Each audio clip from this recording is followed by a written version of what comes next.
Hello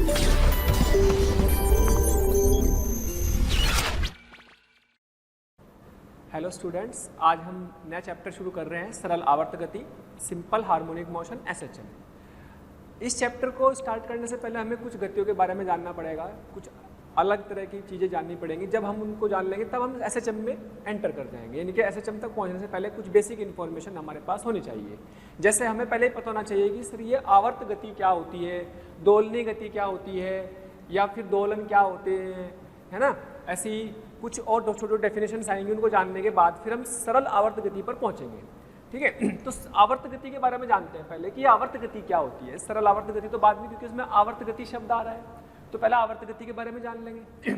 तो आवर्त गति के बारे में क्या होता है कि ऐसी कोई भी गति, कोई वस्तु जो कोई गति कर रहा है, जो कि एक निश्चित रास्ते पर हो, निश्चित पथ पर हो और एक निश्चित समय अंतराल के बाद उसको वो दोहराता हो, रिपीट कर रहा हो, तो हम बोलते हैं कि इसका मतलब उसकी गति एक आवर्त गति है। और जितने समय अंतराल के बाद अपनी गति को वो दोहराता है, उतने समय अंतराल को हम बोलते हैं उसका आवर्त काल, कि ये इसका आवर्त काल है। तो ऐसी डेफिनेशन बना दी कि यदि कोई गतिशील वस्तु या कण अपनी गति को एक निश्चित पथ पर समान समय अंतराल में दोहराता है, तो उसकी गति को आवर्त गति कहते हैं। ठीक है, तथा उस समान समय अंतराल को आवर्त काल कहते हैं। और ये जो निश्चित पथ है, निश्चित रास्ता है, ये एक सरल रेखीय भी हो सकता है, ये एक वृत्तीय रास्ते भी हो सकता है, दीर्घवृत्ताकार भी हो सकता है, तो अलग अलग इसके रूप हो सकते हैं। ठीक है, तो ये पथ जो होता है रेखीय, वृत्तीय, दीर्घवृत्ताकार आदि हो सकता है। जैसे कि कौन कौन से एग्जाम्पल आएंगे आवर्त गति में, बहुत सारे ऐसे एग्जाम्पल आ सकते हैं जो कि एक निश्चित रास्ते पर अपनी गति को दोहरा रहे हो और उनका समय अंतराल समान हो। जैसे पृथ्वी सूर्य के चारों ओर चक्कर लगा रही है, ठीक, पृथ्वी सूर्य के चारों ओर चक्कर लगा रही है, एक निश्चित रास्ता है उसका, दीर्घवृत्ताकार रास्ते पर चक्कर लगाती है सूरज के चारों तरफ, और 365 दिन में उस चक्कर को पूरा कर लेती है। ये निश्चित है कि 365.5 होता है, 0.5 और जोड़ सकते हैं कभी, लेकिन लगभग 365 दिन में अपना पूरा एक चक्कर कर लेती है और ये कंटिन्यूसली रिपीट होती रहती है इसी रास्ते पर। तो इसका मतलब इसकी गति को क्या नाम दे सकते हैं, आवर्त गति नाम दे सकते हैं। ऐसे ही बोल सकते हैं कि पृथ्वी अपने अक्ष के चारों तरफ भी 24 घंटे में एक चक्कर पूरा कर लेती है, यानी कि पृथ्वी खुद भी एक आवर्त गति कर रही है अपनी एक्सिस के अराउंड, अपनी एक्सिस के परितः। तो उसका टाइम पीरियड कितना बोल देंगे, 24 घंटे, क्योंकि हर 24 घंटे में अपना एक चक्कर पूरा कर लेती है। इसका मतलब उसकी गति भी कैसी है, आवर्त गति है, दोहराती है ना। हार्मोनिक बोलते हैं इसको, जब कोई चीज़ बार बार रिपीट होती है उसको हार्मोनिक बोलते हैं, इसलिए सिंपल हार्मोनिक मोशन भी बोल देंगे, मतलब हार्मोनिक मोशन भी बोल सकते हैं या फिर आवर्त गति बोल सकते हैं। ऐसी कोई कण समान वृत्तीय गति कर रहा है, समान वृत्तीय गति में क्या होगा, एक समान चाल से चल रहा है अगर, यानी कि उसकी चाल नियत है, तो उसकी चाल नियत है, तो वृत्तीय गति में जो उसका एक रास्ता होगा, फिक्स रास्ता बन गया और एक फिक्स इंटरवल टाइम हो गया, तो उसका टाइम पीरियड होता है 2πr/v, कुल चली गई दूरी बटे कुल चाल, तो चाल इसकी v है, 2πr उसका कुल दूरी है, तो उसके टाइम पीरियड आ गया। और सबसे बेस्ट एग्जाम्पल आप समझ सकते हो आवर्त गति का, जैसे घड़ी के सुइयों की चलने की बात करें अगर, तो सेकंड वाली सुई चलती है तो पूरा एक चक्कर कवर करने में, एक चक्कर पूरा करने में कितना समय लेती है, 1 मिनट 60 सेकंड ले लेती है। और अगर बात करते हैं मिनट वाली सुई, तो मिनट वाली सुई भी एक निश्चित रास्ते पर घूम रही होती है, और अगर मिनट वाली सुई का टाइम देखें तो मिनट वाली सुई का एक चक्कर पूरा होने में कितना समय लगता है, 1 घंटा, यानी कि 60 मिनट कह सकते हैं, 1 घंटा, उसका टाइम पीरियड कितना हो गया, 60 मिनट या फिर 1 घंटा। हर 1 घंटे के बाद वो अपना रास्ते को दोहराएगी। और अगर हम घंटे वाली सुई की बात करें तो घंटे वाली सुई पूरा एक चक्कर कितने समय में कर लेती है, 12 घंटे में, तो 12 घंटे में वो अपना एक पूरा चक्कर कर लेती है। इसका मतलब ये उसका टाइम पीरियड हो गया, आवर्तकाल हो गया, और एक निश्चित रास्ते पर वो दोहरा रही है, यानी कि उनकी गति को भी हम क्या नाम दे सकते हैं, आवर्त गति नाम दे सकते हैं। ठीक है, तो इस तरीके से हमें आवर्त गति के बारे में पता लग गया। फिर हम उसको सरल आवर्त गति में जोड़ेंगे कि अच्छा सरल आवर्त गति क्या होती है। तो सरल आवर्त गति की अपनी कुछ कंडीशन है, लेकिन पहला आवर्त गति के बारे में हमने जान लिया। अब हम इसके बाद देखते हैं कि सरल आवर्त गति को कैसे आइडेंटिफाई करते हैं। ठीक है, तो हमने आवर्त गति पढ़ लिया है। अब आवर्त गति के बाद एक और गति को जानते हैं, दोलनी गति। दोलनी गति या ऑसिलेटरी गति भी बोल सकते हैं, वाइब्रेटरी मोशन भी बोल सकते हैं, है ना। तो ये किस तरह गति होती है, इस तरह गति होगी कि किसी फिक्स बिंदु के परितः अगर टू एंड फ्रो टाइप इधर उधर ऐसे लेफ्ट राइट की गति हो रही है, टू एंड फ्रो टाइप मतलब ऐसा समझ लो कि इस बिंदु के परितः या तो इधर या इधर या इधर या इधर या इधर या इधर, ऐसा। ठीक, अगर ऐसे गति हो रही है किसी फिक्स बिंदु के परितः, तो हम इसको बोलते हैं किसी ऑसिलेटरी मोशन या फिर दोलनी गति बोल सकते हैं। इसलिए इसको बोला किसी स्थिर बिंदु के इर्द गिर्द इधर उधर गति हो रही है, टू एंड फ्रो बोलते हैं, to and fro type of motion बोलते हैं, ठीक है। तो इस प्रकार की गति को दोलनी गति कहते हैं। स्थिर जो बिंदु होता है उसको माध्य बिंदु बोल देते हैं, जिस बिंदु का परितय हो रही है। माध्य बिंदु बोल देते हैं, मीन पोजीशन बोल देते हैं, एमपी बोल देते हैं इसको, ठीक है, शॉर्ट वर्स में एमपी बोल देते हैं माध्य बिंदु को, ठीक है। इसके बहुत सारे एग्जाम्पल आप देख सकते हैं, लेकिन उससे पहले आपको इस चीज का ध्यान रखना कि माध्य बिंदु कौन सा होगा, जहां पर नेट बल शून्य होगा। नेट बल कुल मिला के कुल बल उस पर शून्य हो रहा होगा जिस बिंदु पर, उसको बोलेंगे माध्य स्थिति, है ना। और माध्य स्थिति पर क्या है, उसमें दोलनी गति की कंडीशन क्या है, कुछ पॉइंट है नोट करने के लिए कि यदि किसी वस्तु को उसकी स्थिर साम्यावस्था स्टेबल इक्विलिब्रियम से विस्थापित करते हैं तभी वस्तु दोलनी गति करेगी। अगर स्थिर अवस्था से उसको विस्थापित नहीं करेंगे तो फिर वो, अब विस्थापित करने में क्या करना पड़ेगा, एक एनर्जी देनी पड़ेगी। तो हम जब स्थिर अवस्था से उसको विस्थापित करेंगे, एक एनर्जी दे करके छोड़ देंगे, तो वो क्या करेगा, अपनी स्थिर अवस्था से दोनों तरफ left right to and fro की गति करेगा। जैसे अगर मान लीजिएगा ये है, ये भी क्या है, इसकी मीन पोजीशन है, नेट फोर्स 0 है, ये भी यहाँ पर नेट फोर्स 0 है ना, एफ नेट 0, जहां पर कुल बल शून्य होता है उसको हम mean F net mean position बोलते हैं। तो यहाँ पर भी एफ नेट 0 है। तो सारी की सारी इक्विलिब्रियम में है, साम्य अवस्था में है, लेकिन दोलन तभी कर सकती है जब स्टेबल इक्विलिब्रियम में हो।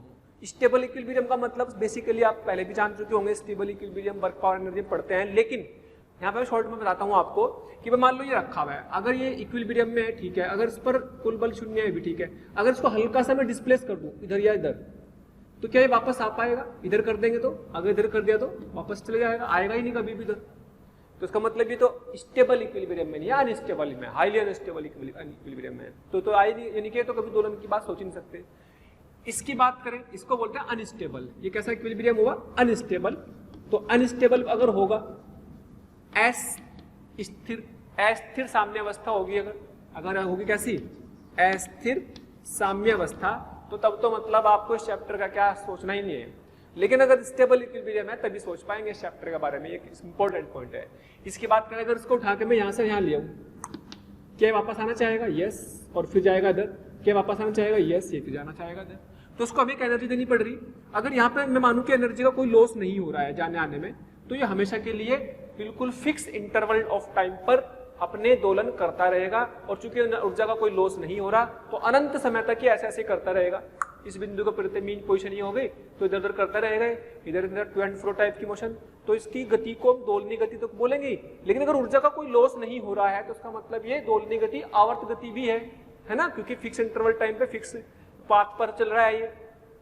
और अगर यहाँ पर बात करें तो ये तो न्यूट्रल इक्विलिब्रियम बोलते हैं, उदासीन, तो इसका तो कोई मतलब ही नहीं है। उदासीन में तो सब उठा के यहाँ रख दे, यही रह जाएगा, कुल बल जहाँ पर है वहीं पर शून्य जाएगा। तो इसमें जैसे बोला कि दोलनी गति आवर्त गति हो भी सकती है और नहीं भी।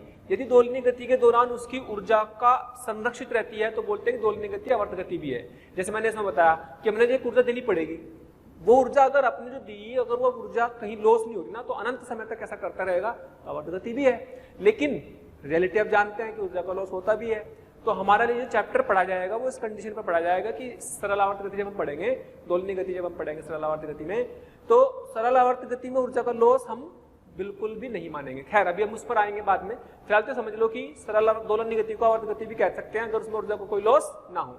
सोचो अगर फ्रिक्शन हो, यहाँ पे घर्षण बल हो, अक्षणिक, जो अक्षय कर दे ऊर्जा को, अक्षय कर दे, अक्षणिक बल, डिसिपेटिव फोर्स बोलते हैं, अक्षणिक बल जिसे हम बोलेंगे। अगर ये बल यहाँ पर लग रहे होंगे, फ्रिक्शन आ गया या हवा का प्रतिरोध आ गया, तो क्या होगा, इसमें धीरे धीरे धीरे धीरे धीरे धीरे रुक जाएगा।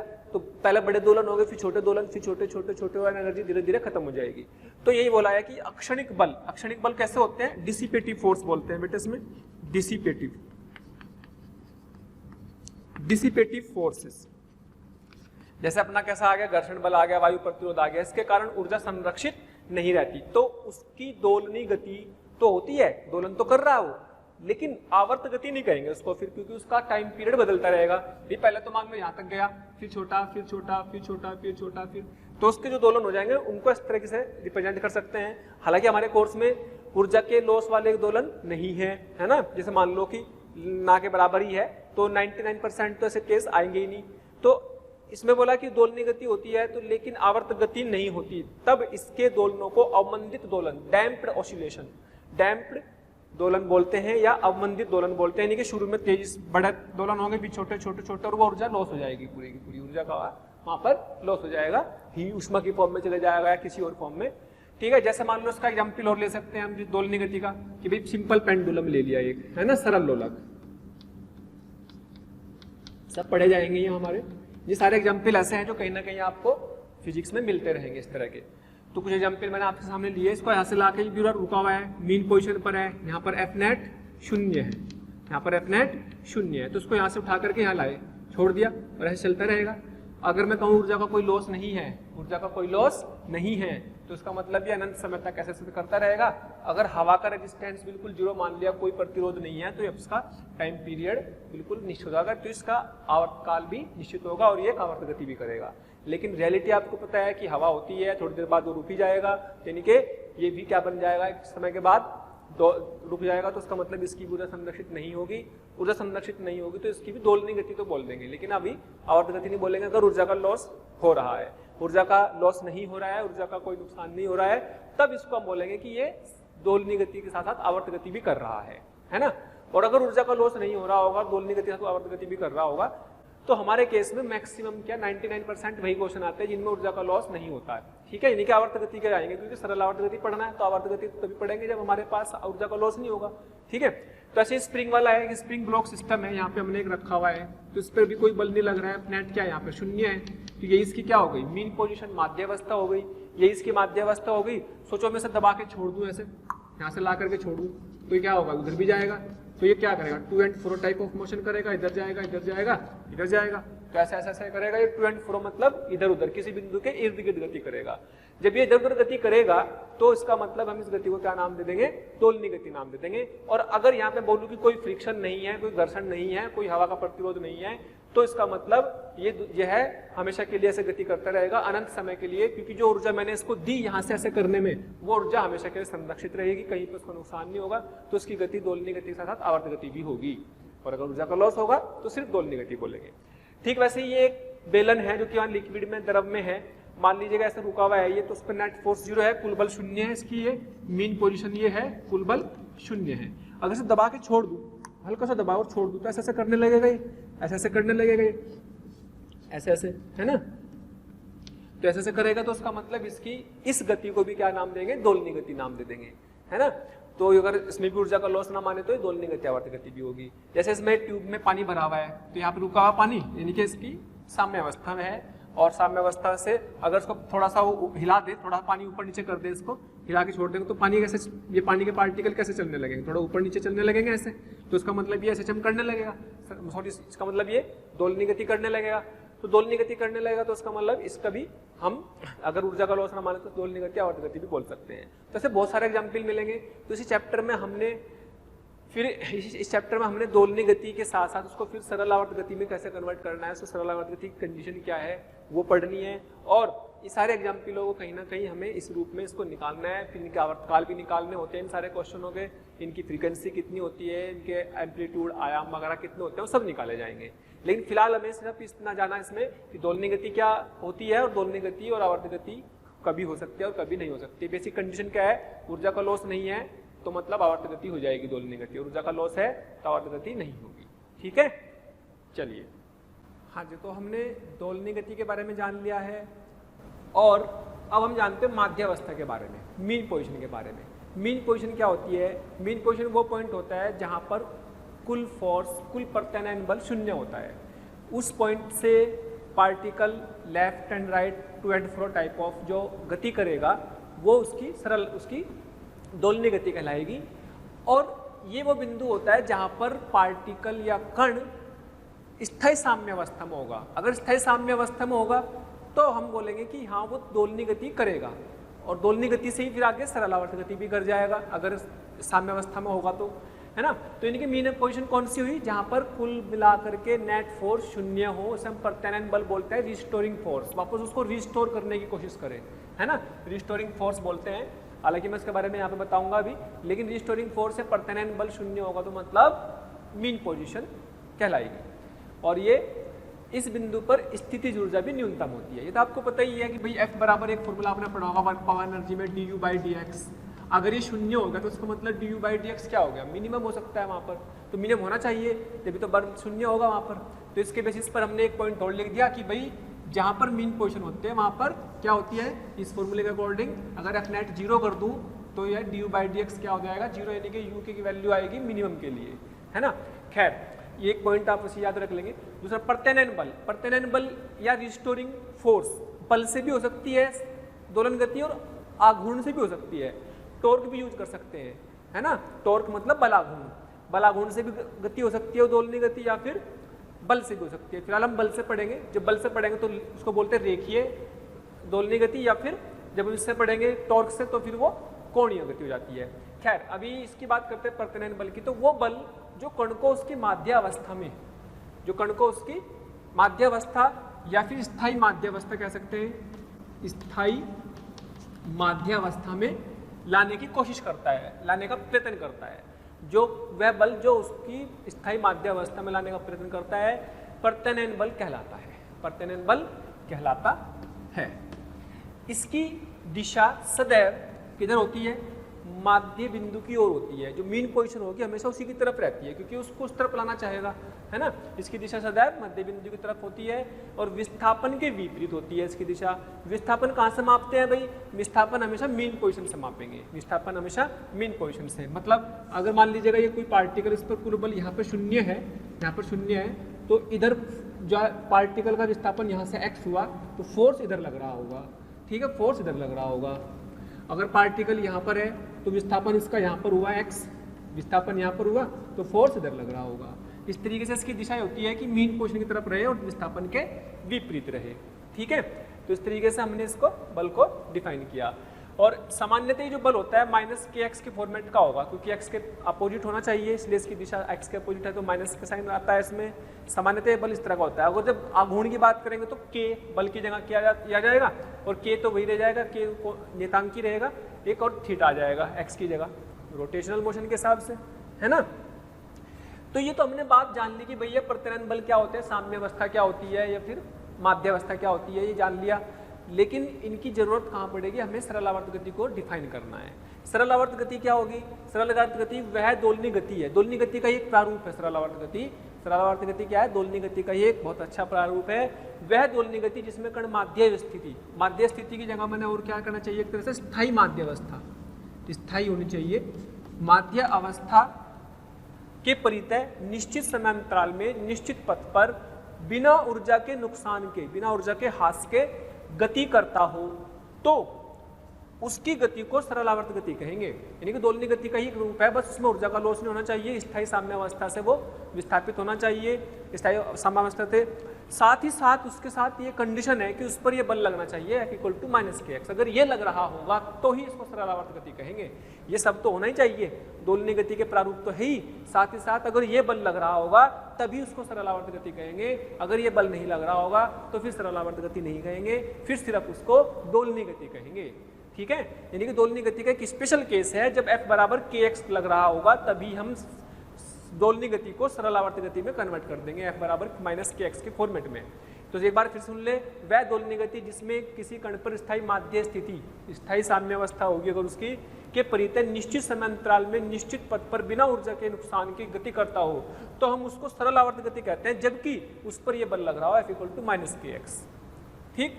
F प्रोपोर्शनल टू समानुपाती हो जाए -x के, जहाँ पे F क्या प्रत्यानयन बल है, K क्या है सरल आवर्त गति का नियतांक, यानी कि SHM कांस्टेंट बोलेंगे।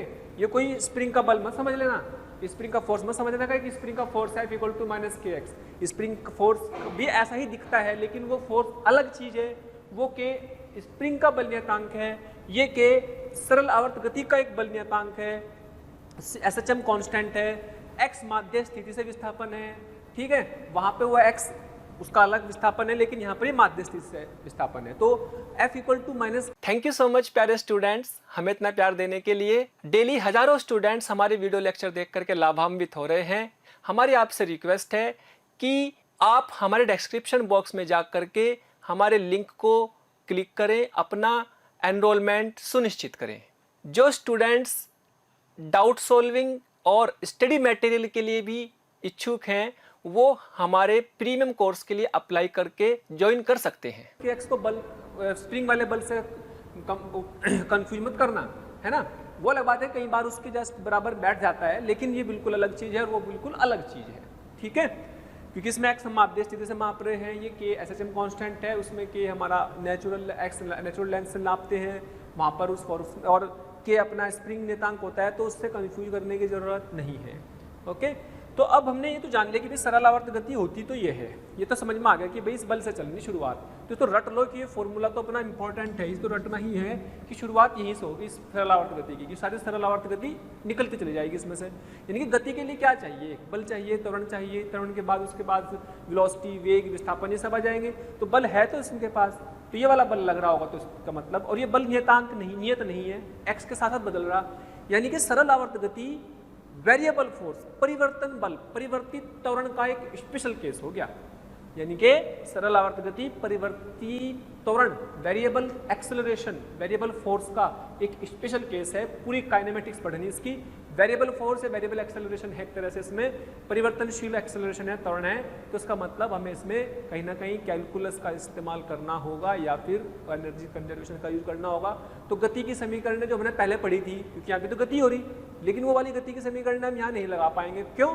क्योंकि यहाँ पर त्वरण नियत नहीं होगा, और वो गति की समीकरण तो कांस्टेंट त्वरण के लिए वैलिड होती है। तो इसका मतलब हमारे लिए एक तरह से बहुत ध्यान से देखें तो पूरी सरल आवर्त गति को डिटेल में स्टडी करना है, सिर्फ किसी फोर्स की वजह से, वो भी केवल परिवर्तित त्वरण के हिसाब से चलना है इसमें लेकर के, ठीक है। तो फिर से दिमाग में रखेंगे सरल आवर्त गति का मतलब दोलनी गति है, लेकिन बिना ऊर्जा के नुकसान के, और F बराबर -kx अगर उस पर फोर्स है तभी आप उसे सरल आवर्त गति कहेंगे, अदरवाइज उसे सरल आवर्त गति नहीं कहेंगे, ठीक है। तो ये x हमारा जो विस्थापन है, मध्य बिंदु से थोड़ा सा विस्थापन होगा, ज़्यादा बड़े विस्थापन हो जाएंगे तो फिर सरल आवर्त गति भी नहीं दे पाएगी, फिर दोलनी गति कहलाएगी, ठीक है। तो अब हम जानते हैं सरल आवर्त गति की कुछ कैलकुलेशन जानेंगे, कुछ इसके बारे में मैथमेटिक्स जानेंगे, ओके। तो हमने सरल आवर्त गति की बेसिक डेफिनेशन समझ ली है। जो डेफिनेशन है इसकी वो ये है कि भाई हमारे पास जो भी दोलनी गति होगी, अगर उसमें ऊर्जा का लॉस नहीं हो रहा है और F बराबर -kx ऐसा बल काम कर रहा है, तो उसका मतलब उसकी गति क्या होगी, सरल आवर्त गति होगी, ठीक है। तो इसके प्रकार की बात कर लेते हैं, दो तरह की होती है ना, SHM के प्रकार, टाइप्स ऑफ SHM, SHM के प्रकार, यानी कि types of SHM, types of SHM। तो टाइप्स ऑफ SHM कितने तरह के होते हैं भाई, दो तरह के, रेखीय SHM, लीनियर SHM, और रेखीय के बाद एंगुलर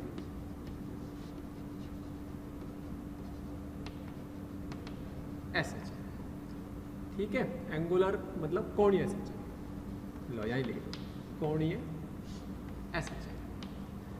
फर्क क्या है भाई, इसमें तो हमारे पास F = -kx लगेगा, इसमें टॉर्क लगेगा -k × थीटा, ठीक है।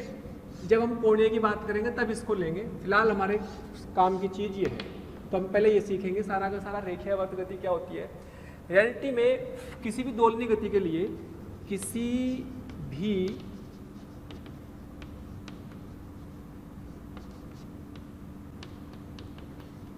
दोलनी गति के लिए, किसी भी दोलनी गति के लिए F = -k(x⁴n) ऐसा बल लगना चाहिए, जिसमें n की वैल्यू 1, 3, 5, 7 ऑड नंबर्स होने चाहिए, ठीक है। और इसमें if n = 1 then F = -kx, तब यह है दोलनी गति, यह है दोलनी गति सरल आवर्त गति कहलाती है, सरल आवर्त गति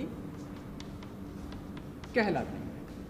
यानी कि आप ये कह सकते हैं कि सरल आवर्त गति जो होगी वो तब होगी जब x की वैल्यू x⁴n = 1 हो जाएगी।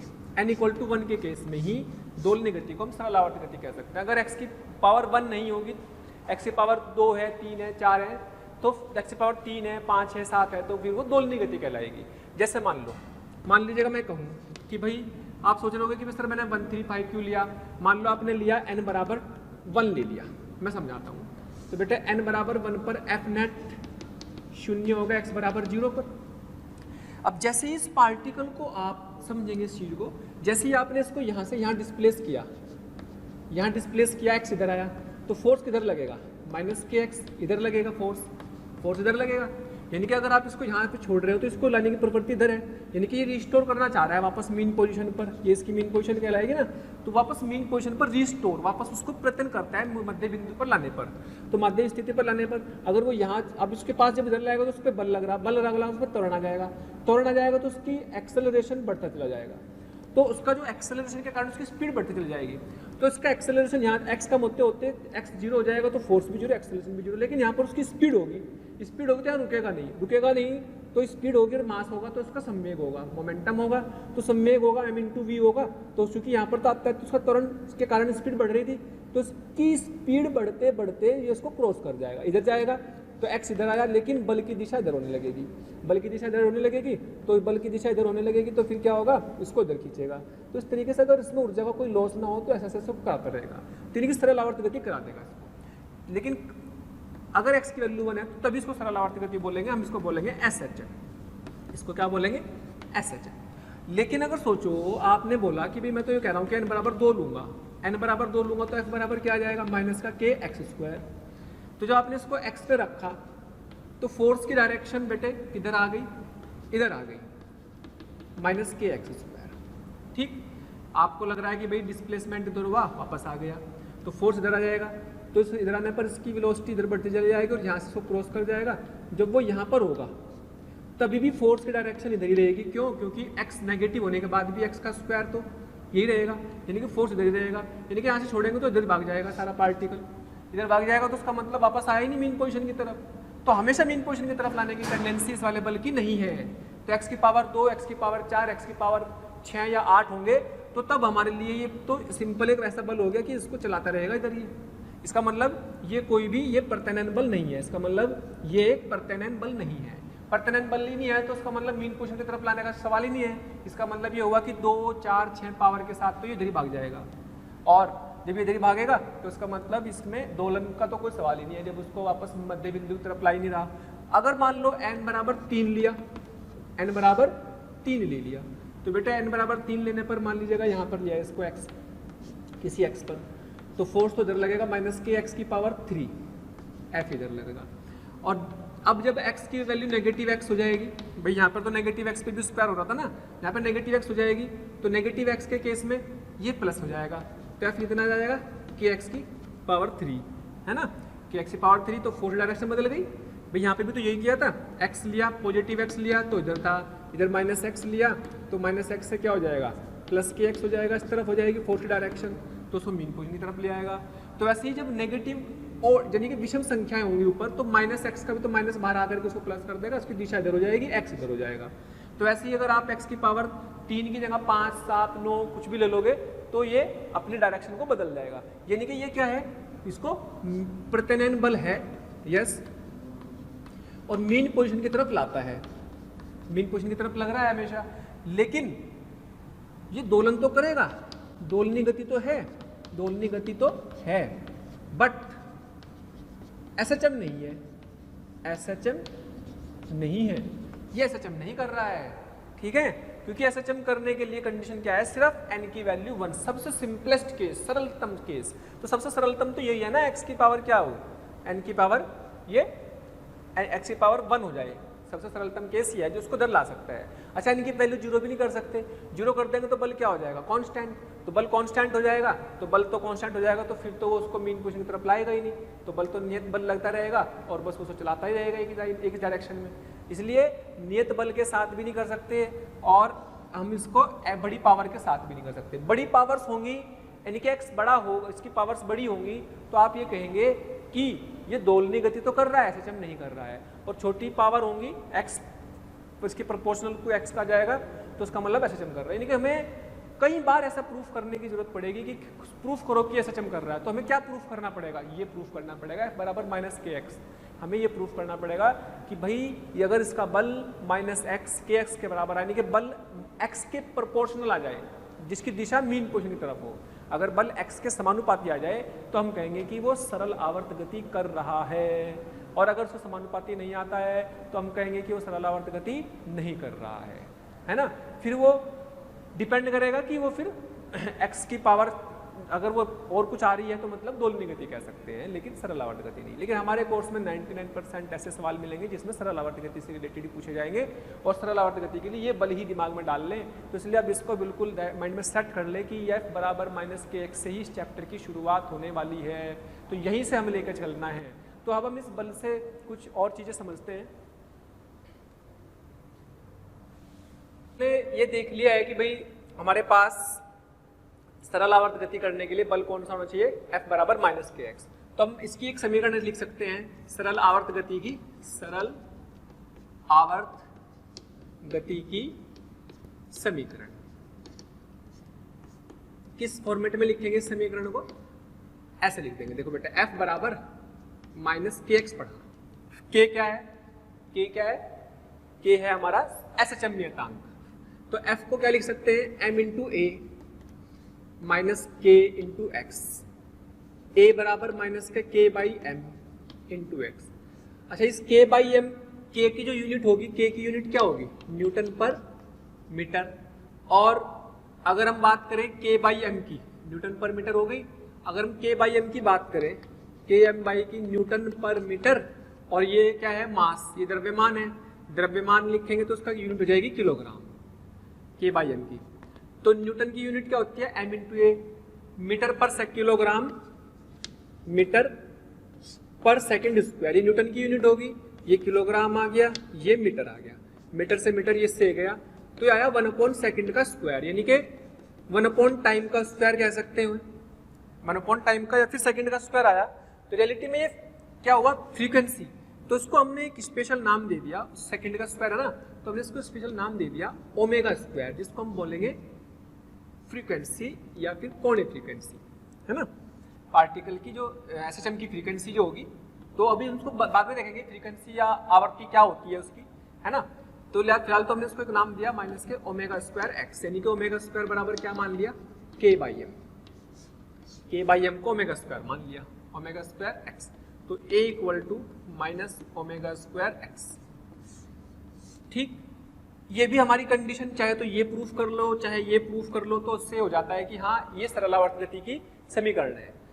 अच्छा इसी को हम आपने पढ़ा होगा कि एक्सेलरेशन को dv बाई dt भी लिख सकते हैं, ये भी लिख सकते हैं d square X by dt square, लिख सकते हैं कि नहीं।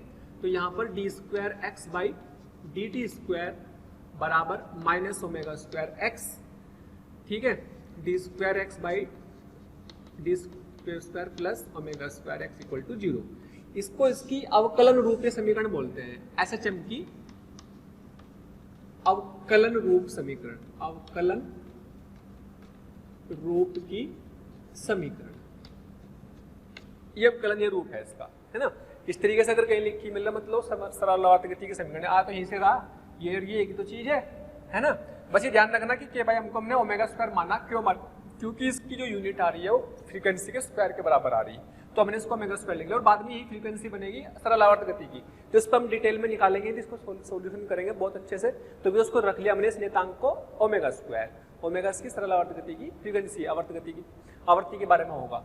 तो खैर ये इसकी समीकरण आ गई। अब मान लो आपसे कोई भी क्वेश्चन बोल दे, मान लीजिएगा आपसे बोला 4 D square Y upon D square plus 9 Y equal to 0, तो क्या ये एसएचएम है, क्या यह एसएचएम की समीकरण है।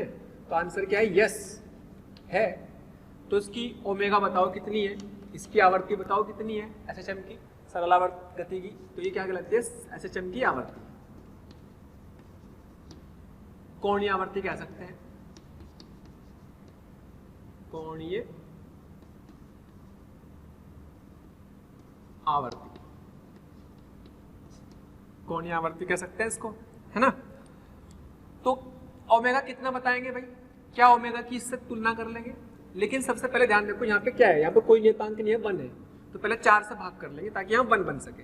तो D square Y upon D square plus 9/4 Y equal to 0, यानी कि ओमेगा स्क्वायर की वैल्यू क्या आ गई 9/4, यानी कि ओमेगा बराबर क्या आ गया 3/2, तो ये ओमेगा की वैल्यू आ गई। अगर इसका आवर्तकाल पूछ ले, आवर्तकाल बेटे टाइम पीरियड में एक रिलेशन आप समझेंगे, T/ओमेगा होता है, या आपने सरल आवर्त तो उसमें ही पढ़ा होगा, सर्कुलर मोशन में भी है ना। तो यहाँ पे आप लिख सकते हैं इसको, आवर्तकाल भी पूछ सकते हैं 2π/ओमेगा, यानी कि 2π कितना 3/2, तो कितना आ गया 4π/3 सेकेंड, और इसकी यूनिट क्या होती है रेडियन पर सेकेंड, इसके वाली की रेडियन पर सेकेंड है ना, इसकी यूनिट क्या होती है ओमेगा की रेडियन पर सेकेंड।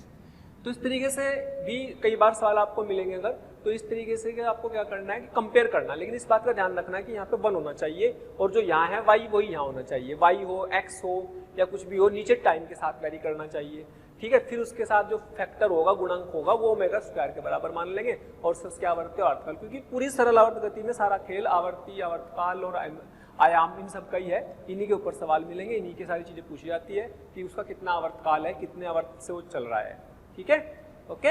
हाँ तो बच्चों हम एसएचएम के बारे में, उसकी बेसिक इन्फॉर्मेशन के बारे में जान चुके हैं कि इसमें क्या क्या होता है, किस तरीके से हम पहचानते हैं कि एसएचएम कर रहा है, उसकी क्या क्या परिभाषाएं हैं, क्या उसकी कंडीशन है।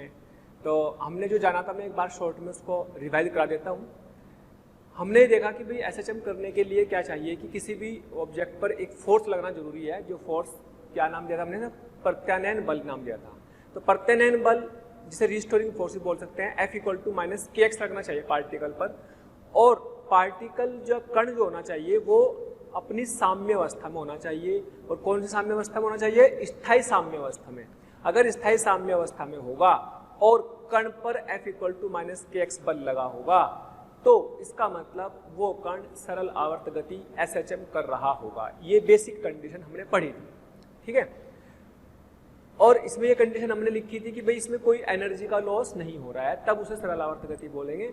अगर एनर्जी का लॉस हो रहा होगा तो सरल आवर्त गति नहीं होगी, फिर वो दोलन तो हो सकते हैं, है ना, लेकिन फिर वो सरल आवर्त गति नहीं होगी। दूसरी चीज ये कि जो F = kx है उसमें x की पावर 1 है, तो अगर x की पावर 1 है, x की पावर 3 भी हो सकती है, 5 भी, 7 भी, तो अगर x की पावर 3, 5, 7, 9 है तो वो केवल दोलनीय गति कर सकता है। लेकिन अगर x की पावर 1 है तो भी हम बोलेंगे कि ये क्या है, एक सरल आवर्त गति है। तो ये छोटी छोटी सी बातें जो याद रखनी है, भाई अगर कोई ऊर्जा का लॉस नहीं माना हमने, कोई बल लग रहा था F = kx लग रहा है तो सरल आवर्त गति है ना। और ये क्योंकि इसका जो आवर्तकाल होता है एक निश्चित समय पर अपने आप को दोहराता है, इसलिए इसको आवर्त गति बोलेंगे, ठीक है। तो इसमें कुछ छोटी छोटी सी चीजें हैं जो हम अभी जानते हैं, जिसे हमने पहले इसके समीकरण के बारे में जाना था। एक बार फिर से शॉर्ट में बता देता हूँ, समीकरण क्या थी इसकी भाई, F = kx थी, F को लिखा था ma = kx, और a = k/mx, इसको लिख सकते हैं d²/d, इसको लिख सकते हैं -ω²x, इसको dx²x/dt² = -ω²x। एक्सेलरेशन के लिए ऐसे भी लिखा जा सकता है ना। ये इसकी समीकरण है, स्टैंडर्ड समीकरण, स्टैंडर्ड समीकरण है, स्टैंडर्ड जो बिल्कुल मानक समीकरण है इसकी, मानक समीकरण एसएचएम की। कौन सी एसएचएम की, रेखीय, हम रेखीय की बात कर रहे हैं, क्योंकि जब रेखीय सीख लेंगे तो फिर हम अपने आप ही कोणीय पर भी आ जाएंगे, ठीक है। अब बात करते हैं कि भाई ठीक है, हमने ये समीकरण पढ़ लिए, d²x/dt² प्लस ω²x = 0। लो जी, ये समीकरण पढ़ लिए। तो अगर कहीं पे भी ऐसी समीकरण मिल जाए तो आप पहचान लेंगे। मान लो मैं बोलूँ d² 25 प्लस 16 y = 0। तो सवाल में पूछा है क्या यह एसएचएम की समीकरण है, यस, तो आंसर क्या है, यस। तो तुलना कर लेंगे इससे, x की जगह y तो आ गया, t तो है नीचे, सॉरी गलत, t आएगा। अगर t है, टाइम के साथ बदल रहे हैं, क्या ये समीकरण आपकी एसएचएम की है, यस, x की जगह y तो है, बाकी तो t है ना। तो इसका मतलब ये है। अब अगर से पूछ रहा है कि what is omega and F? कोणीय फ्रीक्वेंसी और रेखीय फ्रीक्वेंसी क्या है? तो क्या लिखेंगे? इसको तुलना करने से पहले यहाँ पर गुणांक 1 बना लेंगे। पहले यहाँ पे एक गुणांक बना लेंगे। क्यों बनाएंगे एक गुणांक? क्योंकि यहाँ पे भी कुछ नहीं है मल्टीप्लाई में, गुणा में यहाँ कुछ नहीं है, तो यहाँ पे भी आप 16/25। प्यारे बच्चों, हमें रोज कमेंट्स के माध्यम से ये रिक्वेस्ट आ रही है कि सर हमें इस टॉपिक के वीडियो लेक्चर प्रोवाइड करें या इस टॉपिक के वीडियो को समझाएं। तो मेरी आपसे रिक्वेस्ट है कि आप हमारे चैनल पर जाकर के सब्सक्राइब करें और बेल आइकन को हिट करें, ताकि जो भी वीडियो लेक्चर हमने डाले हुए हैं उसके नोटिफिकेशन आपसे मिस ना हो।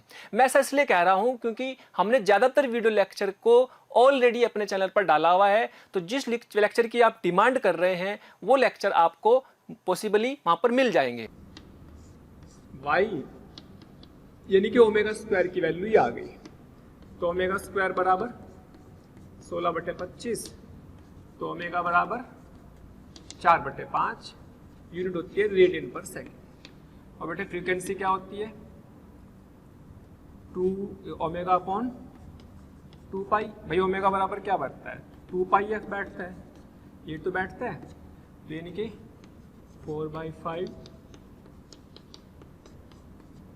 2/5 पाई, इतने रिवॉल्यूशन पर सेकेंड, इतने चक्कर प्रति, ये साइकिल या दोलन कह सकते हैं, दोलन प्रति सेकेंड, इतने दोलन प्रति सेकेंड बोल सकते हैं, है ना। या हर्ट्स भी बोल सकते हैं इसको, हर्ट्स, इसको हर्ट्स भी बोलते हैं, है ना। तो इस तरीके से भी हम इन सवालों को कर सकते हैं। ओके, तो समीकरण तो हमने जान लिया है। अब हम इसकी थोड़ी सी और एनालिसिस करेंगे।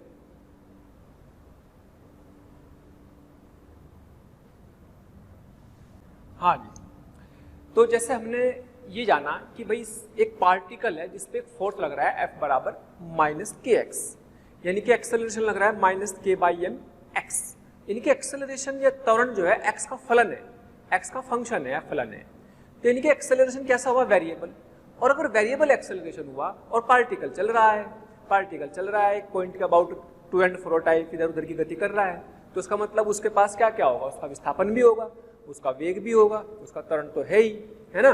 तो फिर यानी कि इसमें x, v और a ये 3 चीजें आएंगी, क्योंकि काइनेमेटिक्स तो लगेगी, गति तो लगेगी।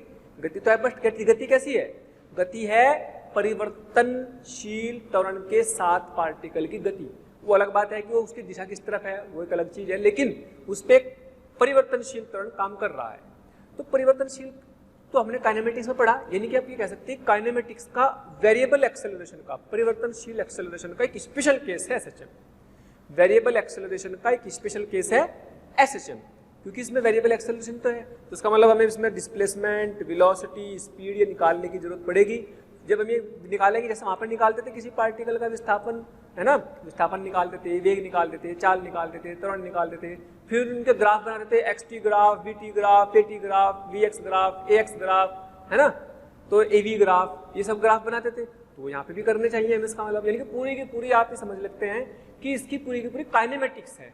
तो पहले हम आज इसकी काइनेमेटिक्स निपटाते हैं, इसकी पूरी की पूरी जो गतिकी है वो देख लेते हैं, कैसे कैसे वो गतिकी होती है, फिर हम इसमें और एनालिसिस बाद में कर लेंगे। ओके, तो छोटी सी चीजें हैं, जैसे सबसे पहले अगर बात की जाए तो हमें क्या दिया हुआ है?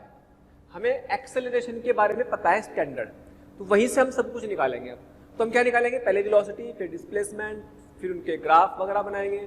तो पहले लिखेंगे वेलोसिटी इन एसएचएम। वेलोसिटी क्या, एक्सेलरेशन से शुरू करते हैं। चलिए, जैसे हमने एसएचएम में ये जाना है कि एसएचएम में सबसे ज्यादा इंपॉर्टेंट क्या है कि उस पार्टिकल पर, उस कण पर कौन सा बल लगना चाहिए? F बराबर -kx। जो F बराबर -kx बल लग रहा है, इसकी वजह से एक त्वरण आएगा, एक्सेलरेशन आएगा। एक्सेलरेशन क्या होगा? A बराबर k/m x माइनस का, यानी कि त्वरण x का फलन है, त्वरण x का फलन है। तो उसका मतलब त्वरण कांस्टेंट नहीं है, नियतांक नहीं है। तो त्वरण क्या है? यूनिफॉर्म नहीं है, एक समान त्वरण नहीं है, x का बदल रहा है। अगर x के साथ साथ त्वरण बदल रहा है तो हम ये कह सकते हैं कि ये तो एक काइनेमेटिक्स का स्पेशल केस हो गया, जिसमें वेरिएबल एक्सेलरेशन, परिवर्तनशील त्वरण के बारे में अगर पढ़ा जाए तो सारा का सारा यहाँ पर अप्लाई किया जा सकता है। यानी कि परिवर्तनशील एक्सेलरेशन की काइनेमेटिक्स का स्पेशल केस है एसएचएम। यानी कि एसएचएम कोई नई टॉपिक नहीं है, लेकिन चूंकि बहुत ज़्यादा यूज होता है हमारी लाइफ में, इसलिए उसको एक नया चैप्टर बना दिया गया है। तो रियलिटी में हमें किस तरीके से ट्रीट करके चलना है कि एक वेरिएबल एक्सेलरेशन का, परिवर्तनशील एक्सेलरेशन का एक स्पेशल केस है a बराबर माइनस ओमेगा स्क्वायर एक्स। तो ओमेगा स्क्वायर तो कांस्टेंट है, एक्स का फलन हो गया, तो एक्सेलरेशन त्वरण जो है एक्स का फलन है, त्वरण एक्स का फलन है, तो उसका मतलब ये हुआ कि इससे हम वेलोसिटी भी निकाल सकते हैं, एक्स भी निकाल सकते हैं, वेग, चाल सब निकाल सकते हैं। जब हम ये सब निकाल सकते हैं तो उसका मतलब हमें फिर इनके बारे में ग्राफ भी बना सकते हैं कि क्या पढ़ना हमें, इसकी काइनेमेटिक्स पढ़नी है, गति की पढ़नी है, ठीक है। तो इससे डरने की जरूरत नहीं है एसएचएम से, यानी कि तो सिंपल हमारी काइनेमेटिक्स, और काइनेमेटिक्स तो आती है, इसका मतलब ये तो बहुत आसान चीज है। तो बस फर्क यह है कि जब एक्सेलरेशन वेरिएबल होता है उस समय गति की इक्वेशन, गति की समीकरण काम नहीं करती, ठीक है, क्योंकि गति की समीकरण किसके लिए वैलिड है, किसके लिए यूज होती है, जब त्वरण एक समान हो, कांस्टेंट हो, नियत हो। लेकिन यहाँ पे त्वरण कांस्टेंट नहीं है तो इसका मतलब गति की समीकरण तो काम नहीं करेंगे। फिर क्या काम करेगा सर? बेटे फिर काम करती है कैलकुलस, या फिर एनर्जी कंजर्वेशन, जिस चीजें काम आती है तो हम कैलकुलस से चीजों को निकालेंगे।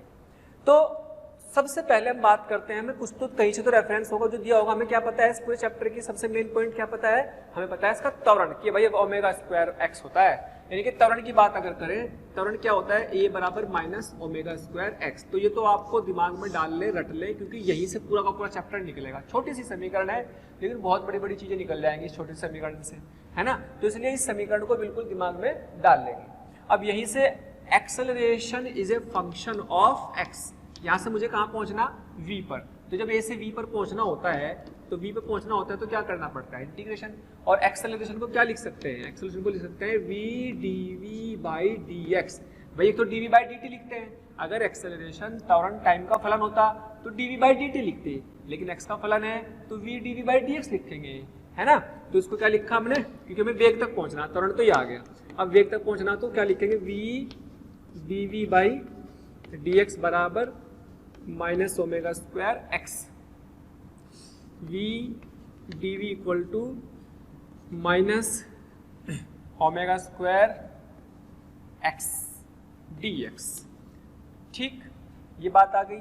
अब सवाल ये है कि भाई ये जो ये एक्सेलरेशन से एसएचएम कर रहा है, इसमें क्या हो रहा है, इसमें ये हो रहा है बेटे कि मान लो ये पार्टिकल है जो कि x बराबर 0 पर है, यहाँ पर एक्सेलरेशन 0, एफ नेट भी 0, ठीक है, एफ नेट भी 0। तो यहां तक ये गया, मैक्सिमम यहां तक गया, जिसे हम क्या बोलते हैं, x बराबर a, इसको बोलेंगे आयाम। आयाम मतलब कण का अपनी माध्य स्थिति से अधिकतम विस्थापन, है ना, ये क्या कहलाती है, माध्य स्थिति, जिसे हम क्या बोलते हैं, मीन पोजीशन, मीन पोजीशन। और कण का अपनी माध्य स्थिति से अधिकतम विस्थापन कहलाता है आयाम। इधर हम प्लस a लिख सकते हैं, लेकिन जब इधर होगा तो माइनस a लिख सकते हैं, ये भी आयाम हो गया, ठीक है। अब हमें चाहिए क्या कि किसी x पर, मान लो यहाँ पर है, मान लो इसको यहाँ पर इधर वेलोसिटी दे दी, इधर वेलोसिटी दे दी, तो v ये है, किसी x पर, ये x है, यहाँ पे कितनी वेलोसिटी होगी ये पता करना। और ये अधिकतम विस्थापन है इसका, तो यहाँ पर वेलोसिटी क्या हो गई होगी, 0, यहाँ पर वेलोसिटी क्या हो गई होगी, 0 हो गई होगी, ठीक है। तो यहाँ से फिर वो वापस आएगा। अब इसके एनालिसिस भी करेंगे कि किस किस तरीके से कण चलता है, पहले इसकी कुछ इक्वेशन निकाल लेते हैं। तो यानी कि हमारे पास ये आ गया x पर v निकालना है ना, x पर v निकालना है। तो इसी को मैं भी कह सकता हूँ कि भाई, ये भी कह सकते हैं कि भाई यहाँ से हमारे पास मीन पोजीशन तो ये आ गई कि t इक्वल टू 0 पर तो ये कहीं पर था, x बराबर 0 पर था। ऐसा भी हो सकता है कि t इक्वल टू 0 पे कहीं और हो, लेकिन फिलहाल मैंने सबसे सिंपल केस ले लिया कि t इक्वल टू 0 पर ये कहाँ पर है, x बराबर 0 पर है, और चलते हुए किसी समय x पर है, x पर वेग कितना होगा ये निकालना है। जबकि x पर एक्सेलरेशन कितना हो, किधर होगा, एक्सेलरेशन इधर होगा, एक्सेलरेशन तो इधर होगा माइनस ओमेगा स्क्वायर एक्स, ये तो हम निकाल चुके हैं पहले, इस बात को जान चुके हैं, है ना। तो अब वेग निकालना है, दोनों तरफ का क्या करो, इंटीग्रेशन। जब x बराबर 0 है तो वेग हमने दिया उसको कुछ, और जब x बराबर a है तो वेग 0 है। भाई यहाँ से तो वेग देके भेजा ना उसको, यहाँ से वेग भेजेंगे, देंगे अपनी एनर्जी देंगे, और जो एनर्जी एक बार दे देंगे उसी एनर्जी चलता रहेगा, क्योंकि ऊर्जा कोई लॉस नहीं है, लेकिन जाता रहेगा। वेग इधर दिया, त्वरण इधर है, तो उसके वेग को कम करते जाएगा और यहाँ पे 0 कर देगा, ऐसे ही फिर वो उसको उधर खींचेगा, ऐसे चलता रहेगा, है ना। तो इस तरीके से हमने क्या एक कंडीशन मिल गई कि भाई यहाँ से क्या बनेगा v स्क्वायर बाई 2 0 से सॉरी v से 0 minus omega square X square by 2 0 to a। इससे 2 से 2 कट जाएगा तो क्या बचेगा बेटे, बचेगा क्या 0 स्क्वायर माइनस वी स्क्वायर बराबर minus omega square A square minus X square. चलो ये उड़ा दो, तो v बराबर under root of omega square X square plus minus omega A square minus X square. ये इसकी वेग आ गया, ये क्या आया इसका वेग। अगर चाल की बात करें तो चाल हमेशा प्लस की होगी, तो चाल की बात करें तो चाल हमेशा प्लस की, तो चाल इसका मापांक ही लेना सिर्फ, यानी कि omega under root A square minus X square. किसी भी एक्स पे चाल निकालनी होगी तो इससे निकाल लेंगे, है ना। तो क्योंकि वेग का मापांक की क्या कहलाएगी चाल, किसी एक क्षण पर ताक्षणिक वेग का मापांक की उसी क्षण पर उसकी चाल कहलाएगी, है ना। तो ये चाल आ गई। चाल भी किसका फलन आया, एक्स का। हमने कैलकुलस क्यों लगाई समझ में आ गया होगा, क्योंकि एक्सेलरेशन कांस्टेंट नहीं है, एक्सेलरेशन वेरिएबल है। तो हमारे पास v बराबर omega under root A square minus X square आ गया, ठीक है।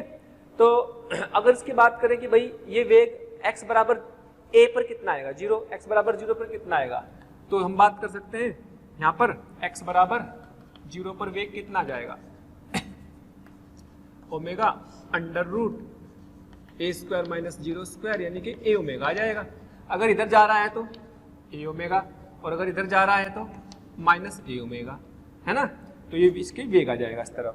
तो ये कहलाता है इसका अधिकतम वेग, ये कहलाएगा इसका अधिकतम वेग v max. This is what v max. अधिकतम वेग का फॉर्मूला ये रहेगा, जो कि कहां पर होता है एट मीन पोजीशन।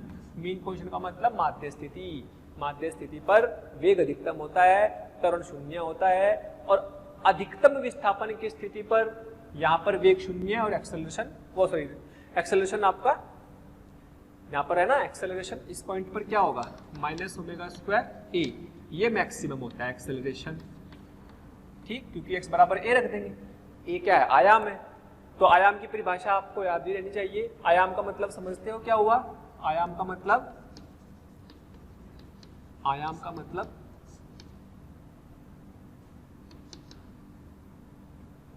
कण का माध्य स्थिति से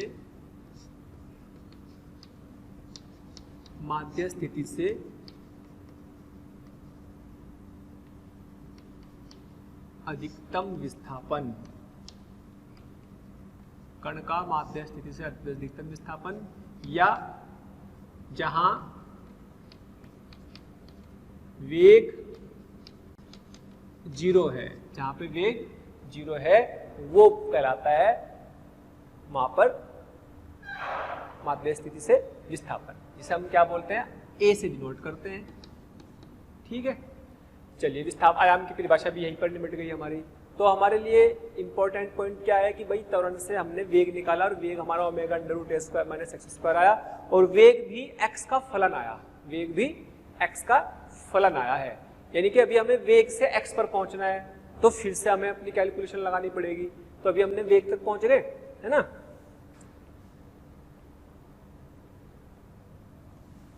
तो हमने वेग तक पहुंच चुके हैं, अब वेग से विस्थापन तक पहुंचेंगे। हमें क्या पता है विस्थापन निकालना है, वेग पता है, तो विस्थापन क्या हो जाएगा भाई, विस्थापन x निकालना है। तो v बराबर क्या पता है, v बराबर omega under root A square minus X square, ये पता है। कहाँ पहुंचना है, x निकालना है। तो ये इसको क्या लिख सकते हैं dx by dt omega under root A square minus X square है, ठीक है, A square minus X square है। अच्छा, अब x वाले एक तरफ कर लो, ओमेगा डी टी। ओमेगा तो कांस्टेंट है, t इक्वल टू 0 पर x बराबर 0 भी हो सकता है, तो मैं इसमें एक स्पेशल केस ले लेता हूँ कि मान लो टी बराबर, यहाँ पर x बराबर 0 है। अब मान लो मैं यहाँ से किसी समय ऑब्जर्वेशन हमने जो देखा उसको ऑब्जर्व किया, प्रेक्षक ने देखा कि वो यहाँ पर है t बराबर 0 पर x बराबर x नॉट पर है, ये ले लिया मान लो शुरू में ही यहाँ पर है, ये प्रारंभिक कंडीशन है, प्रारंभिक अवस्था है, प्रारंभिक कला भी बोल सकते हैं इसको, कला फेज अभी आएगा, इसका क्या मतलब होता है प्रारंभिक कला, प्रारंभिक फेज है ना, ये प्लस ए ये माइनस ए, और भाई यहाँ पे कोई वेग था v है ना, वो वेग हमने निकाला, t बराबर 0 पर x नॉट था, और भैया यहाँ से किसी भी x बराबर कोई वेग देखा तो ये अपना यहाँ पर आ गया। ठीक है, तो अब बात यह है कि t बराबर 0 पर मैंने 0 नहीं लिया, x बराबर कहीं पे भी हो सकता है पार्टिकल, जिस समय मैंने देखना शुरू किया, मानो मैंने देखना शुरू किया उस समय जिस समय वो x नॉट पर था, तो t बराबर 0 पर मैंने लिख दिया x नॉट, ये प्रारंभिक अवस्था बताता है t बराबर 0 आवश्यक प्रारंभिक अवस्था। तो t बराबर t पर x कितना है, किसी टाइम t पर x कितना है, ठीक है।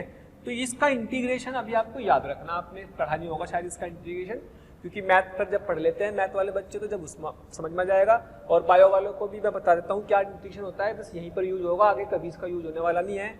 इसका स्पेशल फॉर्मूला है जो आपको याद रखना है। क्या याद रखना है कि भाई अगर हमारे पास integration of dx upon under root of a square minus X square है, तो इसका होता है sine inverse x upon a, sine inverse x upon a, ये इसका फॉर्मूला होता है। ठीक, तो यहाँ पर क्या आ जाएगा sign inverse x upon a, और लिमिट आ जाएगी बेटे x नॉट से x ओमेगा, ये t आ जाएगा, t की लिमिट 0 से t, एक बार यहाँ x रख देंगे, sign inverse x upon a minus sign inverse x not upon a बराबर ओमेगा टी। अच्छा जी, अब हम क्या करेंगे, इस वाले को, ये क्या आएंगे सब कोण होते हैं, ये इनवर्स फलन जो होते हैं सारे कोण होते हैं, तो उसको मान लो मैंने कुछ मान लिया फाई नॉट, तो क्या बनेगा साइन इनवर्स माइनस के कुछ मान लिया फाई नॉट। कहाँ पर है ये फाई नॉट, इस पर, इस पॉइंट पर, आप यहीं पे कह सकते हैं इसको फाई नॉट लिख दिया मैंने, इसको बोलते हैं कोण, इसको बोलते हैं कला, प्रारंभिक कला, तो ओमेगा टी। तो sine inverse x upon a, sine inverse x upon a minus phi nought, sine inverse x upon a minus phi nought बराबर ओमेगा टी, और sine inverse x upon a बराबर omega T plus phi nought x upon a। अगर आपको हमारे video lectures पसंद आ रहे हैं तो प्लीज़ लाइक और शेयर करना ना भूलें, इससे आपके साथी, आपके जो ज़रूरतमंद दोस्त और विद्यार्थी हैं उन तक भी ये वीडियो लेक्चर पहुंच जाएंगे, ताकि वो भी इससे लाभान्वित हो सकें। और अभी मैं यही कहना चाहूँगा कि आपका इतना प्यार और इतना स्नेह देखकर हमारी मोशन की पूरी टीम बहुत मोटिवेटेड है, और आपके इस प्यार के कारण, इस मोटिवेशन से ही हम और अच्छे से अच्छे कंटेंट आपको प्रोवाइड करते रहेंगे। Sine omega T plus phi nought and x बराबर a sine omega T plus phi nought, जिसमें कि x का फलन आया t की फॉर्म में, मतलब t के फलन की फॉर्म में x आ गया, जिसमें फाई नॉट क्या है, फाई नॉट को बोलते हैं प्रारंभिक कला, इनिशियल फेज, इनिशियल फेज की प्रारंभिक में आप किस फेज में थे, प्रारंभिक में आप इस समय थे, t बराबर 0 पर कोई भी वैल्यू निकाल जाती है उसे प्रारंभिक बोलते हैं। अब ये है इसका फेज, किस फेज में, किस अवस्था में है, कला भी बोलते हैं किस अवस्था में है ना, किस अवस्था में है, वो होती है प्रारंभिक कला। अब किसी भी टाइम पर बदल जाएगी, ये कला भी बदल जाएगी, क्योंकि अलग अलग टाइम पर अलग अलग आएगा, टाइम बदलेगा तो ये पूरी वैल्यू बदल जाएगी। ठीक है, अच्छा ये तो होगी प्रारंभिक कला। और एक ये है अपने omega T plus phi nought, ये भी तो कोण ही आएगा, इसको भी बोलते हैं फाई, इसको बोलते हैं कला, इसको बोलते हैं कला या फिर इसको फेज। प्रारंभिक में इसमें अंतर है, प्रारंभिक में इसमें अंतर है थोड़ा सा। प्रारंभिक तो क्या है, कांस्टेंट है, टाइम का फलन नहीं है, नियत है, t बराबर 0 पर, ये किसी भी टाइम पर है तो टाइम का फलन है, है ना। t बराबर 0 पर जो फेज आएगा उसी को हम प्रारंभिक कला बोलते हैं।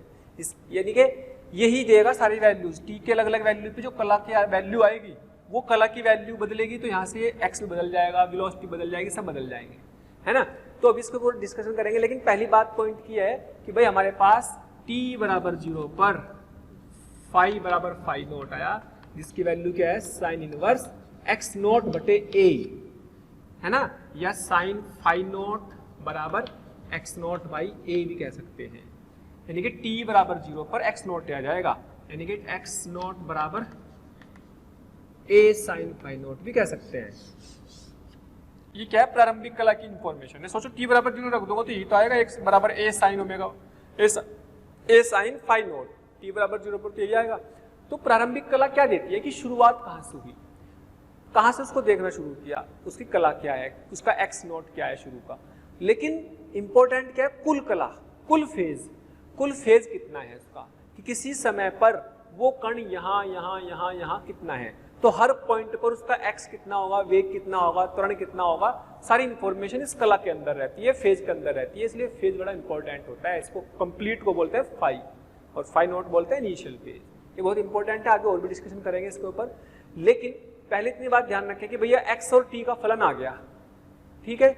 सोचो अगर t बराबर 0 होता, अगर t बराबर 0 होता तो t बराबर 0 होने में क्या बनता, t बराबर 0 होने पे t बराबर 0 होने पर अगर x नोट भी 0 होता तो यहीं से शुरू होता। फिर वो भाई अगर मान लो मैं कहूं कि t बराबर 0 पर x बराबर 0 था, अगर यहां से चलता तो फिर क्या समीकरण बनेगी, क्या बनेगी, x साइन ओमेगा t, तो इतनी बन जाएगी। सबसे ज्यादा यूज होने वाली समीकरण ये है सबसे ज्यादा यूज होने वाली समीकरण a साइन ओमेगा t, और ये भी यूज होती है। यानी कि अगर कहीं पे ऐसे फलन आ गया a sine omega t plus phi nought या a sine omega t, sine की जगह कोस भी हो सकता है, क्योंकि फाई नोट की वैल्यू सोचो, मान लो फाई नोट की वैल्यू 90 डिग्री आ गई पाई बाई 2, तो साइन 90 प्लस थीटा क्या हो जाएगा, कोस थीटा। तो यहाँ साइन हो या कोस हो, साइन हो या कोस हो, तो x बराबर a sine omega t, x बराबर a कोस ओमेगा t, कुछ भी हो तो इसका मतलब वो एक सरल आवर्त गति की समीकरण को निरूपित करेगा। यानी कि सरल आवर्त गति की समीकरण को पहचानना है तो x का फंक्शन साइन या कोस की फॉर्म में होना चाहिए। सिंपल साइन कोस की फॉर्म में फलन अगर होगा तो हम कहेंगे कि ये सरल आवर्त गति की समीकरण है। और अगर t बराबर 0 है, यहाँ कोई फेज नहीं लिखा हुआ है, तो उसका मतलब वो कहाँ से चला है, बिल्कुल मीन पोजीशन x बराबर 0 से चला है। और अगर उसमें कुछ फेज जुड़ा हुआ है तो उसका मतलब उसकी प्रारंभिक पोजीशन हमने x बराबर 0 से ना होकर के कहीं और से है वो, जिसे हमने x नोट लिखा हुआ है, और उसका प्रारंभिक फेज भी उसमें ऑलरेडी इंक्लूड है। ओके, तो ये हमारे पास x आ गया। यानी कि हमने क्या करा, v और x का फलन पता लग गया, a और x का तो पता ही, a equal to omega square x, v और x का भी पता लग गया, v बराबर omega under root a square minus x square, x और t का भी पता लग गया। लेकिन क्या हमारे पास v और t, x, a और t के भी निकल सकते हैं, यस। और क्या फिर हम उनके ग्राफ भी बना सकते हैं, यस। तो हम अभी, क्योंकि हम तो काइनेमेटिक्स पढ़ रहे हैं ना भाई, हम तो गति की पढ़ रहे हैं, इसकी जो गति की है, काइनेमेटिक्स है इसकी, उसके बारे में जानकारी ले रहे हैं, ठीक है। तो बस सिंपल जैसे सवाल करने का जो तरीका है वेरिएबल एक्सेलरेशन का, वही अप्लाई कर रहे हैं। x तक पहुंच गए जी हम। अब हम क्या करेंगे, x तक पहुंचने के बाद xt तो पता लग गया, vt और at की बात करेंगे। ओके,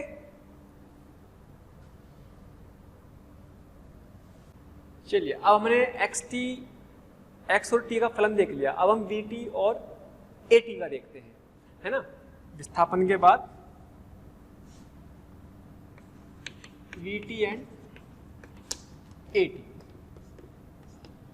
तो बेटे x बराबर क्या था, a sine omega t plus fine, velocity क्या होती है, dx बाई dt, तो क्या आएगा, साइन ओमेगा टी का डिफरेंशिएशन करेंगे कॉस ओमेगा टी आ जाएगा, ये ओमेगा बाहर भी आ जाएगा, cos omega T plus fine, ठीक है। सोचो अगर t बराबर 0 पर x बराबर 0 होए तो क्या आएगी समीकरण, a साइन ओमेगा टी, क्योंकि इसका 0 होने का मतलब फाई नॉट भी 0 होगा, और v बराबर क्या आ जाएगा, a omega cos omega T, ये तो आएंगे, है ना। अगर हम बात करते हैं एक्सेलरेशन की, बेटा एक्सेलरेशन क्या होता है, dv by dt। dv by dt होता है तो उसको कोस का डिफरेंशिएशन करेंगे, कोस का डिफरेंशिएशन होता है माइनस साइन ओमेगा टी, तो माइनस यहाँ आएगा और एक ओमेगा फिर बाहर आएगा, तो क्या बन जाएगा omega square sign omega T plus 5। इस तरीके से इसके एक्सेलरेशन को हम लिख सकते हैं। अगर बहुत ध्यान से देखो, अगर बहुत ध्यान से देखो आप, तो ये ओमेगा है ना, यहाँ से यहाँ देखो, ये अपने पास ये ओमेगा स्क्वायर है, तो a इंटू दिस, ये क्या बना ओमेगा स्क्वायर एक्स होता है ये भी, अरे x की वैल्यू तो है ये, x बराबर a sine omega T plus 5 not, तो वही तो है ये, चाहे तो x की वैल्यू इसमें रख दो यहाँ पे तब भी आ जाएगा, चाहे इसको डिफरेंशिएट कर दो तब भी आ जाएगा, है ना। और अगर आप इसको देखना चाहो तो कोस स्क्वायर को लिख लेंगे साइन, मान लो मैं इसको ऐसे सोचूं, भाई मैंने तो वेलोसिटी का फॉर्मूला ये भी पढ़ा के नहीं, ओमेगा बराबर under root A square minus X square, ये तो किसी x पे वेग निकालना और ये किसी टाइम पे वेग निकालना, किसी x पे वेग निकालना, किसी टाइम पे वेग निकालना, इसे दोनों में अंतर है थोड़ा सा, है ना। तो आंसर तो आ जाएगा उसी टाइम, वैल्यू तो ये आएगी किसी उसी x पर उसी टाइम पर। अब मान लो आप सोचो कि इससे प्रूफ कर दूं, लो इससे कर सकते हैं ओमेगा, तो बेटे a cos, मान लो समय लेकर आना चाह रहा, a इसको लिख सकते हैं under root 1 minus sine square omega T, a को अंदर ले जाएंगे तो हो जाएगा a square minus A square sine square omega T, है ना। तो यहाँ से ए स्क्वायर माइनस ये क्या बना x का स्क्वायर, तो आ गया वही। तो कहने का मतलब है सब आपस में सेम है, कोई दिक्कत नहीं है, किसी टाइम पे वेग पूछा है तो ये, और उसी टाइम पे x पे पूछ ले जाए तो x पे पूछा है तो x पे निकाल लो, किसी भी x पे निकालना, किसी भी टाइम पे निकालना हो तो डिपेंड करेगा कि सवाल में टाइम पे पूछा है वेग या फिर आपसे किसी x पर पूछा है, विस्थापन पर पूछा है, उसी के इस अकॉर्डिंग हम चल सकते हैं, है ना।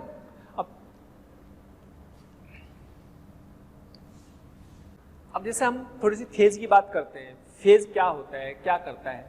हमने अभी पढ़ाया है कि भाई x बराबर a sine omega T plus 5 not है, यानी कि जब की बात है जब कोई पार्टिकल x बराबर 0 उसकी मीन पोजीशन है और किसी टाइम t बराबर 0 पर x बराबर x नॉट से उसको यहाँ से हमने देखना शुरू किया, उसको यहाँ से देखना शुरू किया, ये प्लस a है माइनस a है, यहाँ पे वेग होगा, इस पर एक्सेलरेशन 0 होगा, यहाँ पे acceleration minus omega square a होगा, है ना।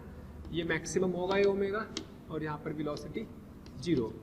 ये पूरी इन्फॉर्मेशन हमेशा याद होनी चाहिए कि भाई सच हम करते हैं कण के लिए और वेग इधर है तो एक्सेलरेशन इधर आ जाएगा यहाँ पर, है ना।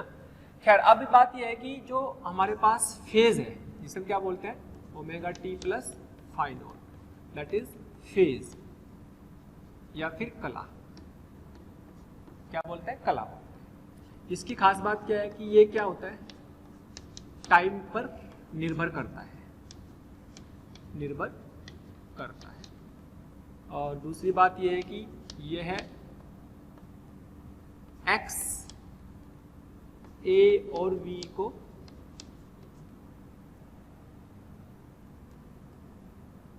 x और ये v की पूर्ण व्याख्या करता है।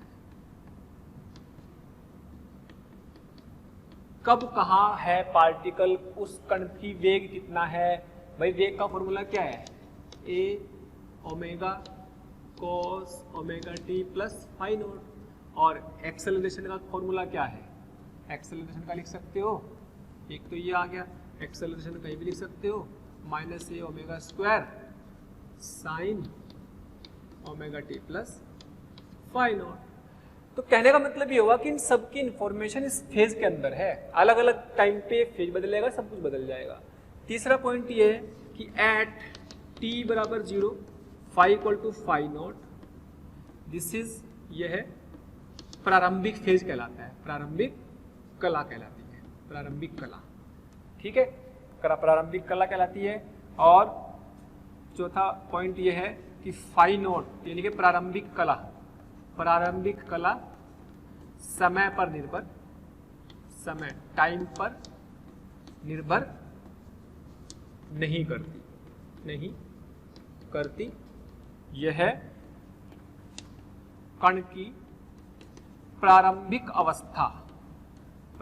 अवस्था को प्रदर्शित करता है, प्रारंभिक अवस्था को प्रदर्शित करता है।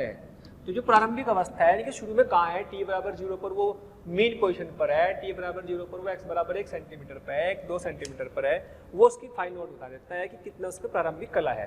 वो कोण के फॉर्म में आती है, वही x नोट हमने पढ़ी थी अभी, हम ना पढ़ी थी ना अभी हमने, फाई नोट बराबर क्या पढ़ा था, फाई नोट पढ़ा था sign inverse x note by a। सोचो अगर x नोट 0 तो ये 0 हो जाएगा, और अगर कोई x नोट की कोई वैल्यू होगी तो आ जाएगी, यानी कि उसकी अवस्था x और एंगल में रिलेशन आ गया। आप कह सकते हो कि x नोट बराबर a साइन फाई नोट, उसकी प्रारंभिक अवस्था के लिए कोण या x नोट से फाई नोट या फाई नोट से x नोट निकाल सकते हैं, यानी कि अवस्था को कोण में बदल लिया एक तरह से, है ना। तो ये इंपॉर्टेंट पॉइंट है जो कि सारी इंफॉर्मेशन बताते हैं। अब इसके कुछ बता सकते हैं कि अवस्था डायग्राम से हम कह सकते हैं। अच्छा, फेज डिफरेंस अभी भी होता है एक और पॉइंट, कि अगर दो कण है, दो सिस्टम है, उनके कणों उनकी फेज डिफरेंस निकालना क्या है, कलांतर बोलते हैं। दो कणों की SHM में कला के अंतर को कलांतर बोलते हैं। इस पॉइंट नंबर देता हूं 5वां, कलांतर बोलते हैं। भाई मान लो आपको एक x दिया a sine omega t plus phi nought 1, ठीक। दूसरा पार्टिकल है ओबीसी ओमेगा सर इससे चल रहा है a sine omega t plus phi nought 2। बोला कि इनका फेज डिफरेंस बताओ, delta phi, that is phi 1 minus phi 2। Phi 1 क्या है, ये है फाई 1, ये क्या है, ये है फाई 2, ये क्या कहलाएगा, कलांतर। कलांतर मतलब फेज में अंतर, कला का अंतर। तो ये क्या बनेगा भाई, फाई 1 कितना है, omega T plus phi nought 1 minus omega T plus phi nought 2। तो क्या बचा भाई, फाई नॉट 1 माइनस, इनके शुरू के जो इनिशियल फेज का अंतर होगा वो उनके कला के अंतर हो जाएगा, अगर उनकी फ्रीक्वेंसी सेम ली। तो कुल मिलाकर इनका जो अंतर है ना ये है, ये तो मैंने सेम लिया, जरूरी भी नहीं हो सकता है अलग अलग सेम भी ना हो, ओमेगा अलग भी हो, अलग अलग टाइम भी पूछ सकता है। तो ये फेज का अंतर कहलाता है फेज डिफरेंस, या फिर कलांतर बोलते हैं, फेज डिफरेंस। ओके, तो अब इसके कुछ डायग्राम बनाते हैं। चलिए हमने कला के बारे में जान लिया, कला के कुछ फेज डायग्राम है ना। कला के अवस्था graph, state diagram of phase, ठीक है। चलो मान लो भाई हमारे पास दिया हुआ है x बराबर a sine omega t plus phi naught दे दिया, यानी कि ये क्या कह सकते हैं आप, a साइन फाई। सोचो अगर मैं बोलूं कि शुरू में ही फेज क्या है, शून्य है, तो x कितना आएगा, शून्य आ जाएगा। और बेटे वेलोसिटी क्या है, वेलोसिटी क्या आएगी, a ओमेगा कोस फाई, और एक्सेलरेशन क्या आएगा, minus a omega square sine phi, यही तो आएगा। तो x बराबर फाई बराबर 0, x बराबर 0 हो जाएगा, तो v बराबर क्या आएगा भाई, a ओमेगा आएगा, और एक्सेलरेशन भी क्या आएगा, 0 आएगा। तो इसका डायग्राम क्या बनाएंगे, इसका डायग्राम ये बनाएंगे कि भाई x बराबर 0, फेज भी 0, यहाँ पे वेलोसिटी v बराबर a ओमेगा और एक्सेलरेशन 0 है, ठीक। ये इसका फेज डायग्राम आ गया, this is called phase diagram of this. तो हमने एक इस अवस्था का फेज डायग्राम बनाया जिस समय फेज शून्य था। हो सकता है फेज की वैल्यू, मान लो फेज की value they the pi by 2, तो x बराबर क्या आ जाएगा, a आ जाएगा। यहाँ पे पाई बाई 2 रख देंगे, साइन पाई बाई 2 1, तो यहाँ से a आ जाएगा। और उस केस में कोस पाई बाई 2 0, तो वेलोसिटी 0, और यहाँ साइन पाई बाई 2 1, तो एक्सेलरेशन माइनस का a ओमेगा स्क्वायर। इस केस में क्या डायग्राम बनेगा भाई, इस केस में क्या डायग्राम बनेगा, है ना। ये अपना t बराबर 0 पर चल रहा है, और मान लीजिएगा इस डायग्राम की बात करें, और ये वाला प्लस से x बराबर है, यहाँ पर है, वेलोसिटी 0 है, एक्सेलरेशन की डायरेक्शन इस तरफ होगी, दैट इज माइनस के ए ओमेगा स्क्वायर। क्योंकि वेलोसिटी जीरो है, जिधर एक्सेलरेशन डायरेक्शन होगी उधर दौड़ेगा, ये उधर दौड़ेगा। और यहाँ पर फेज की वैल्यू कितनी है, π/2 की वैल्यू बराबर आ गई। ठीक है, ये π/2 के बराबर आ गई है। ऐसे और भी डायग्राम बनाए जा सकते हैं। मान लो फेज के लिए, मान लो आपसे बोल दिया कि ये जो है माइनस के पाई के बराबर है ना, या पाई बराबर ले लो, पाई ले लिया, तो एक्स कितना जाएगा इस केस में, 0, और वेग क्या आ जाएगा, माइनस से ओमेगा, कॉस पाई की वैल्यू -1 होती है, साइन पाई 0, तो एक्सेलरेशन क्या आ जाएगा, 0 आ जाएगा। तो क्या डायग्राम बनेगा, तो डायग्राम बन जाएगा इस तरफ, x बराबर 0, वेलोसिटी माइनस से ओमेगा, इस तरफ है एक्सेलरेशन 0 आ जाएगा, फेज की वैल्यू पाई के बराबर है। तो फेज हमें उस पार्टिकल की अलग अलग अवस्थाओं की जानकारी देता है, उसके बारे में इंफॉर्मेशन देता है, और अलग अलग समय पर वो अलग अलग पोजीशन पर पहुंचता है। ठीक है, तो प्यारे बच्चों, अगर आप चाहते हैं कि आपको किसी भी टॉपिक के लाइव डिस्कशन, वीडियो लेक्चर या स्टडी मटेरियल की जरूरत है, तो कृपया आप हमें इस नंबर पर कॉल कर सकते हैं 18002121 799 18002121 799।